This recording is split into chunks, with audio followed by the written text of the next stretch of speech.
बिस्मिल्लाहिर्रहमानिर्रहीम। अस्सलाम वालेकुम दोस्तों, उम्मीद करता हूँ मैं आप सब लोग खैरियत से होंगे। आज की इस वीडियो में हम बात करेंगे कि मोस्ट ऑफ द टाइम लोगों को डर होता है कि कुछ हो जाएगा, अभी कुछ हो जाएगा, और इसी चीज़ की वजह से वो अपनी लाइफस्टाइल को, अपनी डेली रूटीन्स को बहुत ज़्यादा ख़राब किए होते हैं।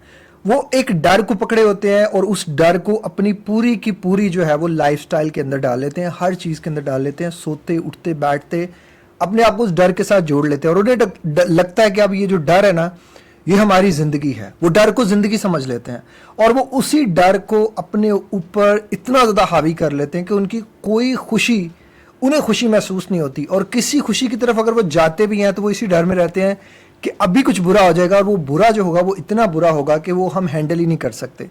और ये जो डर, ये जो बिला वजह का डर है, ये डर उनको रियल लगता है, ये डर उनको महसूस होता है, ये डर उनके अंदर से निकल कर ऐसे उनके सामने आ चुका होता है कि उनको लगता है कि ये जो ज़िंदगी है, ये ज़िंदगी नहीं है, ये डर है। और इसी डर में वो ज़िंदा रह रहे होते हैं। और जब ये वो दूसरों से बात करते हैं कि हमें फियर ऑफ डेथ हो रहा है, हमें एंजाइटी हो रही है, हमें लग रहा है कि हमें कोई पैनिक अटैक आने वाला है, या कुछ बुरा होने वाला है, या कोई नुकसान होने वाला है, या हमारे किसी अपने की जो है वो मौत होने वाली है, या किसी अपने का जो है वो एक्सीडेंट होने वाला है, या हमारा एक्सीडेंट होने वाला है, या कोई नुकसान होने वाला है, जब वो बहुत ज़्यादा इन ख्यालात से तंग आकर किसी अपने को ये ख्यालात बताते हैं तो मोस्ट ऑफ द टाइम लोग उनका मजाक उड़ाते हैं। मोस्ट ऑफ द टाइम लोग उनको ठीक से समझ नहीं पाते। मैं यहाँ तमाम लोगों को जो इस चीज़ से सफ़र कर रहे हैं, मैं एक ही बात कहना चाहूँगा कि ज़िंदगी में आप कभी भी अपनी प्रॉब्लम्स किसी ऐसे इंसान के सामने रखेंगे जो इन चीज़ों से नहीं गुजरा, या जिसने इन चीज़ों के बारे में नहीं पढ़ा, या जो नहीं जानता, या जिसको एक्सपीरियंस नहीं हुई, उसके लिए ये तमाम चीज़ें मोस्ट ऑफ द टाइम मजाक होती हैं। मोस्ट ऑफ द टाइम लड़कियाँ कंप्लेन करती हैं कि सर हमें जो है वो मौत का डर है, हमें लगता है मरने वाले हैं, हमें लगता है मरने वाले हैं। और हम ये जब बार बार अपने घर वालों को बताते हैं तो शुरू में तो वो साथ देते हैं, हमें हॉस्पिटल लेके भाग जाते हैं, आईसीयू में लेकर चले जाते हैं, एमरजेंसी में लेकर चले जाते हैं।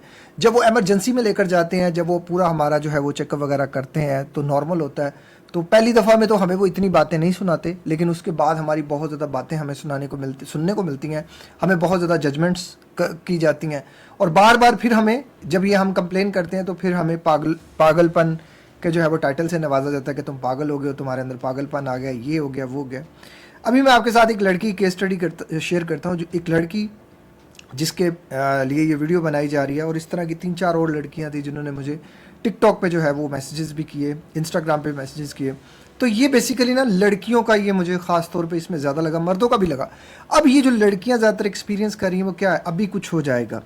जैसे इनके केस में इनको मौत के फरिश्ते नज़र आते थे, लेकिन ये भी मानती है कि एक्चुअल में इनको कोई नज़र नहीं आता, लेकिन खाम जो अंदर एक डर बैठा हुआ है, ये उसी डर को पकड़े हुए हैं और उसी डर से बार बार पूछनी है कि ये डर मुझे क्यों आ रहा है, मुझे क्यों आ रहा है, मुझे क्यों आ रहा है, मेरे साथ ही क्यों हो रहा है। और बार बार यही ख्याल आ रहा है अभी कुछ हो जाएगा, अभी कुछ हो जाएगा, कुछ बुरा हो जाएगा, या मैं मर जाऊँगी, या मुझे पैनिक अटैक आ जाएगा। लाइफ में कोई मोटिवेशन नहीं है, कोई जीने की वजह नहीं है, कोई पता नहीं चल रहा आगे ज़िंदगी में क्या करना है, क्या नहीं करना।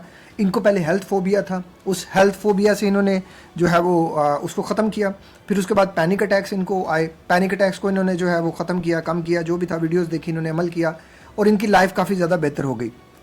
अब इनको एक ही डर लगा रहता है कि कहीं मुझे दोबारा हेल्थ एंजाइटी ना हो जाए, कहीं मुझे दोबारा जो है वो पैनिक अटैक्स ना आ जाए। अब मैं आपको ज़रा इनकी लाइफ की रूटीन बताता हूँ कि माशाल्लाह इनकी लाइफ की रूटीन ये है कि इनके पास अल्लाह का दिया हुआ सब कुछ है और बस कोई रूटीन नहीं है, कुछ भी नहीं करती। हस्बैंड इनके मेरे ख्याल से इनके घर के पास ही रहते हैं, इनका घर जो है अपनी मदर के घर के साथ ही है कहीं, और हस्बैंड जॉब पे चले जाते हैं, फिर मदर के घर चली जाती हैं, फिर ये बेचारी सारा दिन जो है वो वेली बैठी रहती हैं। जितने भी ओवर थिंकर हैं, basically it's some sort of generalize anxiety disorder में ये होता है। और जितने भी ओवर थिंकर बंदे हैं, जितने भी एंजाइटी के बेचारे इस तरह के बंदे होते हैं, उनका कॉमन मसला ओवर थिंकिंग है। देखें इस चीज़ में क्या है कि अब ये मुख्तलिफ तरह के साइकोलॉजिस्ट के पास, मुख्तलिफ तरह के लोगों के पास जाती है जो कि इनको कोई खातिर खा जवाब नहीं दे पा रहे, जो कि इनको खातिर खा समझ नहीं पा रहे। और इन्होंने ये बात मुझे खुद बताई कि जो मैं बातें बताती हूँ अगले को समझ नहीं आती, और वो मुझे यही कहता है कि आप बिला वजह सोचती हैं। असल में बिला वजह तो आप सोच रही हैं, लेकिन आपके केस में ये हो रहा है कि जितने भी ओवर थिंकर होते हैं ना, वो छोटी चीज़ को बहुत बड़ा कर देते हैं। अब इनका एक ये था कि हमें एक दिन में 65,000 से लेकर 85,000 ख्याल आते हैं। तो ये क्यों हो रहा है कि जो मेरे ख्याल हैं वो मुझे पकड़ लेते हैं और मुझे वो फील होना शुरू हो जाता है। अब पहले वो मुझे फील होता है और फिर वो मुझे ख्याल आता है। अब ये बात को आप अंडरस्टैंड करें, मैंने हमेशा कहा कि आपका जो ब्रेन पैटर्न है अगर वो आपके ऊपर आ जाएगा, यानी कि आपका सेल्फ इमेज डाउन हो जाएगा, ब्रेन पैटर्न ऊपर आ जाएगा, कोई भी नेगेटिव इमेज हावी हो जाएगा आप पे, आपका सेल्फ इमेज डाउन हो जाएगा, अगर कोई हावी हो गया तो वो आपको पकड़ लेगा, वो चीज आपकी जात को कम कर देगी, माइनस कर देगी, नेगेटिव में ले जाएगी। तो आपने जिस चीज को खत्म करना है वो नेगेटिव पैटर्न है, वो एक चीज है जो आपने बिल्डअप कर लिया है कि कुछ बुरा हो जाएगा।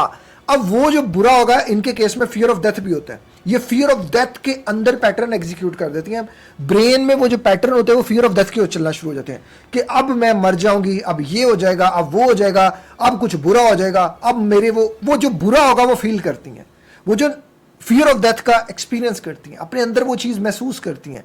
ये इसलिए हो रहा है कि देखें, यहां मैं आपको ब्रेन का एक पैटर्न समझाता हूं।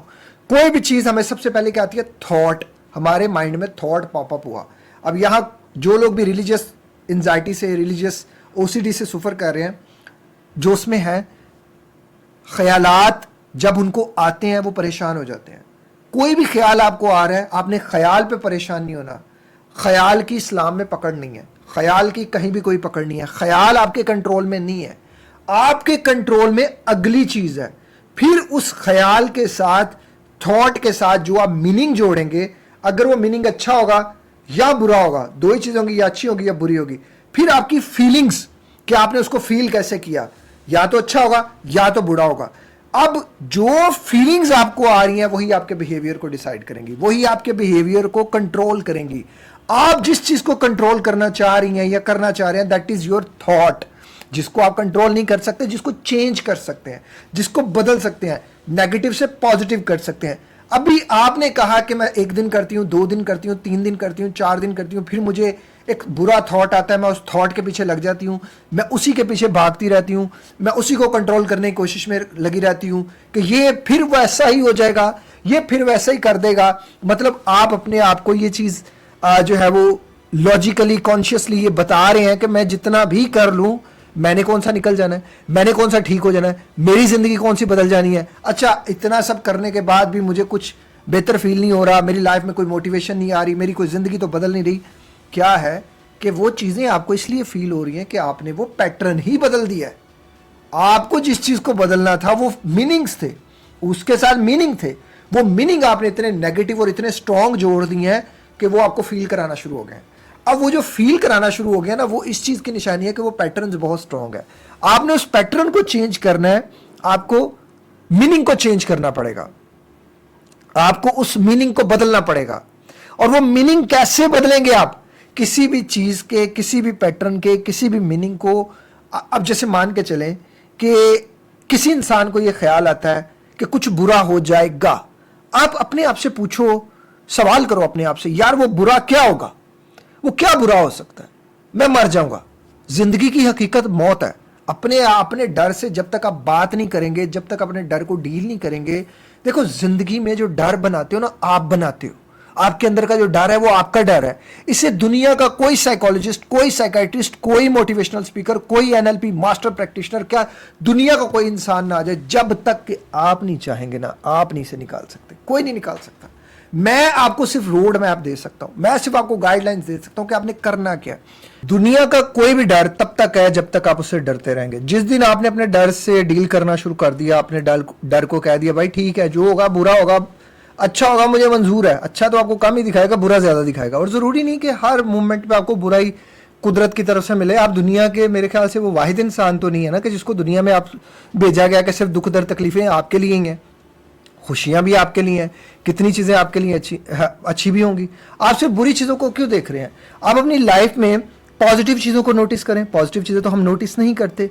हम जो ओवर थिंकर होते हैं ना, मैं तमाम ओवर थिंकर से ना एक रिक्वेस्ट करना चाहूंगा, खुदा के लिए फ्री ऑफ कॉस्ट कहीं काम करना शुरू कर दें। आप भाई, ये मेरे हाथ जुड़े देख लो, वेले बैठे हो, सोचते जा रहे हो, परेशान होते जा रहे हो, बल्कि आपको तो ट्यूशन सेंटर पढ़ाना चाहिए और उन बच्चों के पेरेंट्स को पैसे देने चाहिए हाथ से। ट्यूशन फीस नहीं लेनी चाहिए कि खुदारा शुक्र है अल्लाह का कि आपने हमें बिजी कर दिया। आप वेले बैठे हैं, सोचते जा रहे हैं, अच्छा ये होगा, अच्छा वो होगा।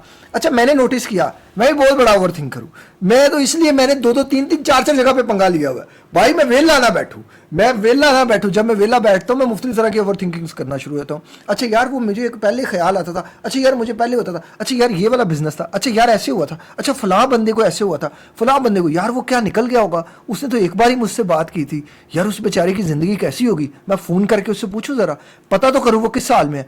यही चलता रहेगा। मैं अपने सारे काम जो भी हैं, इसलिए भाई बिजी कर दो, अपने आप को बिजी कर दो। बाकी डर से जितना डरोगे डर उतना डराएगा। अपने ख्याल, अपने उस चीज़ को डील करना सीखो, डील करना बड़ा ज़रूरी है। डर से बात करो, उसे टॉक करो, उसे डील करो, इंशाल्लाह सब ठीक हो जाएगा। एक लड़की को मैंने कोच किया तो मैंने उसको देखा कि वो हमेशा मुझे एक ही चीज़ जो है ना वो कंप्लेन कर रही थी कि मुझे फियर ऑफ डेथ है, मैं मर जाऊंगी। ये बात आप अंडरस्टैंड करो। मैंने उससे कहा कि आपने कभी अपने आप से कहा अच्छा मैं मर जाऊं तो? कहती अल्लाह ना करे, मैं क्यों मर जाऊं, मैं तो नहीं मरना चाहती। ये वो चीज़ थी जो आपको डरा रही थी। आप आंखें बंद करके सोच लें भाई मैंने मरना है, मैं मरने के लिए तैयार हूं, ठीक है मुझे मौत आ जाए, आपका डर उसी वक्त मिनिमाइज हो जाएगा। वो एल्बर्ट बंडूरा था ना, जिसकी मैंने, एक अमेरिकन साइकोलॉजिस्ट था। अमेरिका में लोगों को बहुत ज़्यादा सांपों से डर लगता था, लेडीज़ बहुत ज़्यादा सांपों से डरती थी, स्नेक फोबिया बहुत ज़्यादा लोगों को था। बहुत ज़्यादा औरतें एल्बर्ट बंडूरा के पास आती थी और वो कुछ सेशंस में उन लेडीज़ के स्नेक फोबिया को दूर कर देता था। अब वो क्या करता था, वो 1-on-1 कोचिंग करता था, वो उनसे पूछता था सांप के बारे में, अच्छा सांप कैसा होता है, सांप का क्या साइज़ होता है आपकी नज़र में, सांप कैसे इंसान को खाता है, ये करता है, जो उसके बिलीव्स होते थे, जो उसके पैटर्न्स होते, वो सारे पैटर्न उसको बताती। फिर वो कहता कि मान के चले अगर आपके सामने सांप आ जाए तो आप क्या करेंगी? वो जो मैं डर जाऊंगी, मैं ये हो जाएगा, वो हो जाएगा, मुझे खा जाएगा, ऐसे होगा वैसे होगा। अब उसके सामने ना एक शीशे की, साथ ही दीवार के एक शीशे की ना जो है वो विंडो थी, उस विंडो के उस तरफ जो थे वो सांप थे। वो ऐसे विंडो हटाता है और वो कहता है सांप जब देखते तो वो लोग अक्सर डरना शुरू हो जाते हैं, जो है वो आपे से बाहर हो जाते हैं, कुछ देर बाद वो नॉर्मल होते हैं। उन्हें कहता है कि देखिए ये सांप शीशे से कभी इधर नहीं आ सकता। अब आपको डर लग रहा है, वो थोड़ा करीब लेके जाता, थोड़ा और करीब लेके जाता, फिर एक्चुअल में उनको एक सांप को जो है ना वो टच कराता, एक्सपीरियंस कराता। क्या होता, वो आहिस्ता आहिस्ता वो जो उनका फियर था वो कम हो जाता, वो जो है वो ख़त्म हो जाए। अब यहाँ लोग बड़े बड़े माशाल्लाह, मेरे पास तो ऐसे ऐसे जो है वो आइंस्टाइन है, ऐसे ऐसे न्यूटन है कि मैं तो हैरान होता हूँ उनकी सोच पे। अब यहाँ मुझे कुछ लोग कहेंगे हम मौत को कैसे एक्सपीरियंस कर सकते हैं, अभी तो हम जिंदा हैं। आप ये बात जानते हैं ना, जो आपकी प्रीफ्रंटल कॉर्टेक्स है वो नहीं जानती इमेजिनरी वर्ल्ड क्या है और एक्चुअल वर्ल्ड क्या है, वो आपके ब्रेन का सीईओ है। तो जब आप कहते हैं ना मैं मरने वाला हूँ, वो आपको उस डेथ जोन में डाल देता है। तो अगर आपने अपने आप को खुद ही डेथ जोन में डाल दिया, ठीक है जी मैं तो मर चुका हूँ, मैं तो मरने वाला हूँ, मैंने मौत को देख लिया, ठीक है मौत ज़िंदगी की हकीकत है, आज हो 10 साल बाद हो, 20 साल बाद हो, 30 साल बाद हो, वो जो आपका डर था ना वहीं बिठा देगा, वही ख़त्म कर देगा, क्योंकि आपने उस चीज़ को कर लिया। अब आप घर से निकल रहे हैं और आप सब सोच के जा रहे हैं अच्छा होगा, अच्छा होगा, अच्छा होगा। आप ये भी तो सोच के जाएं हो सकता है रास्ते में मौत लिखी हो अल्लाह ने, हो सकता है रास्ते में कोई बुरा ही हो जाए। तो वो जो बुरा है अगर आप पहले सोच कर जाएंगे आपको कुछ नहीं होगा। जैसे इन्होंने अपनी हर खुशी के साथ इस एक चीज़ को कर लिया कि बुरा होगा, वो जो बुरा होगा ये उस बुरा होने से डर रही हैं, उसको एक्सपीरियंस करने से डर रही हैं। ठीक है बुरा होगा, मंजूर है मुझे, जो अल्लाह को होगा वो, जो अल्लाह को मंजूर होगा वही होगा, I am ready for that, okay जी ठीक है। ज़िंदगी का आखिरी दिन भी हो सकता है, पहला दिन भी हो सकता है, कुछ किसको क्या पता। कोई ऐसा इंसान आपने देखा है आज तक कि जिसको पता हो कि उसकी आगे लाइफ क्या है? कोई नहीं, मुझे नहीं पता, आपको नहीं पता, किसी को नहीं पता। So why we are like thinking कि आगे सिर्फ बुरा ही होगा। और इन मोहतरमा ने कहा जी कि मुझे लगता है आगे सिर्फ बुरा ही होगा। जब इनको कोच किया और जब ये खुद भी बता रही हैं कि ज़िंदगी में उतना बुरा तो हुआ ही नहीं है जितना बुरा मैंने सोच लिया। जैसे वो मोहतरमा कह रही थी, मैंने कहा आंखें बंद करके सोचें कि आप मरने वाली हैं या मर चुकी हैं या ऐसा कुछ। वो बेचारी कांप रही थी इस बात को सोचते हुए, आंखें बंद करके अपनी मौत को देखते हुए। क्या हुआ, ज़िंदगी की सबसे बड़ी हकीकत मौत है। कर लो आप, आंखें बंद करके देख लो भाई क्या है एक दिन आना ही आना है।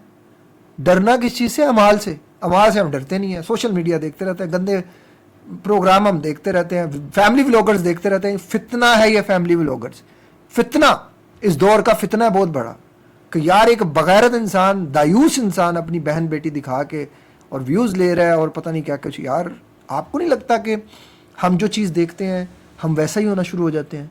अब ज़रा नोटिस कीजिएगा ना, अगर आप गालियों के इन्वायरमेंट में रहेंगे, गालियाँ देना शुरू कर देंगे, तो आप क्यों इन लोगों की तरफ जा रहे हैं? आप क्यों अपनी आखिरत को ख़राब करना चाह रहे हैं?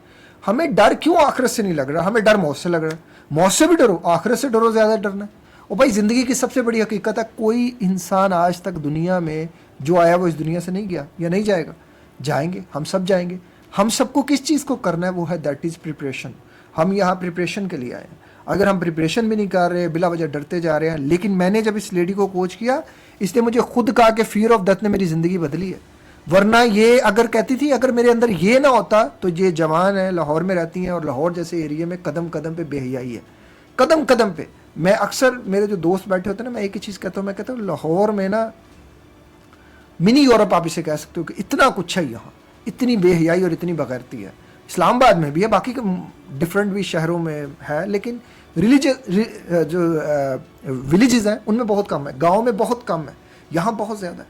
तो आप ये सोचिए कि अल्लाह ने आपको कितना अपने करीब कर लिया, कि आप जवान थी और ख़ूबसूरत थी, और आपके पीछे कोई इंसान भी था, वो आपको पसंद भी करता था। आपके गुनाह का, खुदा ना खास्ता, आप गुनाह की तरफ माइल भी हो सकती थी, लेकिन अल्लाह ने उस वक़्त पे आप पे यही डर डाल दिया, और इसी डर की वजह से आप एक इंसान से जुड़ गई। आज आप उस इंसान के साथ हैं। वरना मेरे पास तो ऐसी ऐसी औरतें आती हैं, शोहर सुबह जाता है और पूरा दिन कहती हैं हम तो घर में वेली रह रह के तंग आ जाती हैं, हमने फ़लाँ साइकोलॉजिस्ट से रब्ता किया, उसने कहा फेसबुक पे आप कोई फ्रेंड बना लें। हमने फेसबुक पे फ्रेंड बना लिया, वो हमारे गले को आ रहा है। अब हम क्या, ना उसके साथ रह पा रही हैं, ना उसके साथ रह पा रही हैं। हमारे एक एक दो दो बच्चे हैं, हम कैसे उनको छोड़ें? कैसे वो जो नया हम सफ़र चुन लिया, हमारा तो उसके बगैर अब गुजारा नहीं है। मैं कैसे अपने शोहर को और बच्चों को छोड़ दी? अल्लाह से शुक्र अदा करें, मैंने फियर ऑफ डेथ, मैं आज तहज्जुद में खुदा की कसम जाए नमाज पे जब बैठा होता हूँ, अल्लाह तूने मेरी जवानी को बचा लिया। अल्लाह, ये वाकई मेरी माँ की दुआ है। और मेरी माँ ने तहज्जुद में शायद मेरे लिए जो मांगा वो यही रास्ता था। भाई मैं जब 16-17 साल का हुआ तो मैं तो इन्हीं चक्करों में ही रहा। मैं कहाँ लड़कियों के चक्करों में पढ़ना ही नहीं हुआ। अभी भी अल्लाह का शुक्र है, अल्लाह ने इन चीज़ों से बचा लिया। अब जब सारी चीज़ें आ गई, हर चीज़ आ गई, और अल्लाह ने शोहरत भी दे दी, एक हद तक पैसा भी दे दिया, एक हद तक इर्द गिर्द में लड़कियां भी आ गई। अगर मैं गलत कामों में उस वक्त पड़ चुका होता, आज मैं भी ये अशी करता। औरत का चस्का बड़ा बुरा है, मर्द का चस्का भी बुरा है, गुनाह की लज्जत ही बड़ी बुरी है। तो अल्लाह ने हम लोगों को गुनाह की लज्जत से बचा लिया। मैं तो फियर ऑफ डेथ को दोनों हाथों से सलाम करता हूँ। और हम दुनिया में नहीं भटक रहे, हम दुनिया के गलत कामों में नहीं पड़ रहे। हमारे लिए अल्लाह ने ये रखा ही दुनिया, शुक्र है अल्लाह का। मुझे अक्सर मेरे दोस्त कहते हैं, यार तू यहाँ नहीं जाता, यार तू वहाँ नहीं आता, यार तू मिलता नहीं, यार वो भाई मेरा नहीं दिल लगता इस दुनिया में। मुझे इस दुनिया से क्या लेना? मैं तो यहाँ मुसाफिर हूँ भाई। मुझे भी पता है, मैं तो अल्लाह के यहाँ जाके शराब पीऊँगा, अल्लाह के यहाँ जाके 72 हुरे लेंगे। हम यहाँ क्या, क्यों इन चक्करों में हम पड़े भाई? ये हमारे लिए है ही नहीं। फियर ऑफ डेथ ब्लेसिंग है। आपको जनरलाइज एंजाइटी ब्लेसिंग है, ब्लेसिंग। आपको ज्यादा सोचना ब्लेसिंग है। ज्यादा सोचने वाला इंसान किसी के साथ बुरा नहीं कर सकता। औरत और मर्द और लॉयल होता है। ज्यादा सोचने वाला इंसान किसी को धोखा नहीं दे सकता, और दे भी देगा ना बेचारा खुद ही मर जाएगा अपने अंदर ही। तो जिंदगी में आपने इस बात को अंडरस्टैंड करना है कि आपके लिए अल्लाह ने ब्लेसिंग रखी है। नमाज पढ़े, कुरान पढ़े, अल्लाह को कसरत से याद करें, डर को बड़ा करने के बजाय छोटा कर दे। ये डर मेरे लिए अच्छा है। डर को जितना बेनिफिशियरी अपने लिए करेंगे उतना ज़्यादा अच्छा है। ब्रेन पैटर्न्स चेंज करें, मीनिंग को चेंज करें, नेगेटिव मीनिंग के साथ पॉजिटिव मीनिंग लगा दें। जब आपने पॉजिटिव मीनिंग लगाए, 1 बार करेंगे, 2 बार करेंगे, 3 बार करेंगे, 4 बार करेंगे, 5 बार करेंगे, आहिस्ता आहिस्ता अंदर से मोटिवेशन आना शुरू हो जाएगी। मोस्ट ऑफ द टाइम क्या होता है, मोटिवेशन क्यों नहीं आती? हम किसी काम को बोझ समझ के करते हैं। आप जब बोझ समझ के करेंगे ना, तो वो काम आपसे नहीं होगा। मैं आपको बताऊं, मैंने जिम में कांस्टेंट कैसे हुआ। मैं अब वीक में 2 या 3 बार लाजमन जिम जाता हूं। अब आप कहोगे यार ये 2-3 बार, ये भी बहुत बड़ी बात है मेरे लिए। मैं तो महीने में 1 बार जिम जाता था। अब मैंने अपने आप के लिए एक शर्त रखी है, अगर मैं जिस दिन जिम नहीं गया, मैं घर जिम करूंगा। अगर मैं घर भी जिम नहीं कर सका, तो मैं पार्क में जाके एटलीस्ट 15 मिनट रनिंग करूंगा। मैंने अपने आप के लिए कुछ पैरामीटर्स डिसाइड किए। तो मेरा ब्रेन उस मोटिवेशन के लेवल को डाउन आने नहीं देता। उसे पता है कि भाई इसने इधर नहीं तो उधर कर लिया। तो आपके पास 2-3 ऑप्शंस होने चाहिए। अगर आपने वॉक करनी है, वॉक कर लें। थोड़ा घर में वर्कआउट करना है, घर में वर्कआउट कर लें। कुछ भी कर लें, बस करते रहे। Don't think for motivation. Motivation ऐसे जाता है, ऐसे आता है, ऐसे जाता है, ऐसे ऐसे, बस यही चलता रहेगा। मोटिवेशन से बेहतर है कांस्टेंट हो जाएं, अपने अंदर कंसिस्टेंसी लाएं कि मैंने किसी जगह पे कंसिस्टेंट होना है, मैंने एक जगह पे टिकना है, मैंने उसी काम को बार बार करना है। तभी जाके आप कामयाब होंगे। और ज़िंदगी में कोई भी चीज़ विद इन अ नाइट नहीं होती। आपको डाइट अच्छी करनी पड़ेगी, वॉक करनी पड़ेगी, रनिंग, एक्सरसाइज, नमाज, कुरान, अल्लाह से जुड़ना पड़ेगा, अपने अंदर एक स्ट्रॉन्ग बिलीव लाना पड़ेगा, ये सारी चीज़ें करनी पड़ेंगी, बिहेवियर चेंज होगा, सारी चीज़ें चेंज होगी, तब आपकी ज़िंदगी बदलेगी। और मैं जो लोग भी समझते हैं कि उनकी ज़िंदगी नहीं बदल रही, उनकी सबसे बड़ी रीज़न ये है कि वो खुद नहीं बदलना चाह रहे। मोस्ट ऑफ द टाइम हम जो एनर्जी एफर्ट हमें लगानी जिस डायरेक्शन में चाहिए हम नहीं लगाते, हम इधर उधर एनर्जी लगा के ज़ाया कर देते हैं। अपनी एनर्जी को एक ही जगह पे लगाएं ताकि वो आपको बेनिफिट दे। और इसी तरह की मोटिवेशनल वीडियोस को देखने के लिए इस चैनल को सब्सक्राइब कर लीजिएगा। कुछ हो जाएगा, हो जाए जो हो जाएगा, मुझे किसी तरह की कोई फिक्र, कोई परवाह नहीं। अगर मेरी ज़िंदगी यहीं तक लिखी है तो बस आई एम रेडी, ला इलाहा इल्लल्लाह मुहम्मद रसूलुल्लाह, अल्लाह के पास में जाने के लिए तैयार हूँ। अगर मेरी ज़िंदगी यहीं लिखी है, मैं कब और कहाँ मैं इस दुनिया से जाऊंगा ये मैं नहीं जानता, लेकिन जब तक मैं ज़िंदा हूँ मुझे अपने अंदर ज़िंदगी रखनी है। ज़िंदगी कैसे आएगी? हर लम्हे अल्लाह का शुक्र अदा करके, हर लम्हे अल्लाह से जुड़ के। अल्लाह से जुड़ें, अपने आप को अल्लाह के हजूर पेश कर दें और बस अल्लाह तेरे ही है, तेरी तरफ ही जाना है, तेरे लिए ही है। इस तरह की मोटिवेशन वीडियोस को देखने के लिए चैनल को सब्सक्राइब कर लीजिएगा। अपना बहुत ख्याल रखिएगा। एक और ज़िंदगी के नाम के हॉस्पिटल के लिए डोनेट कर दीजिएगा। अस्सलाम वालेकुम, अल्लाह हाफिज़।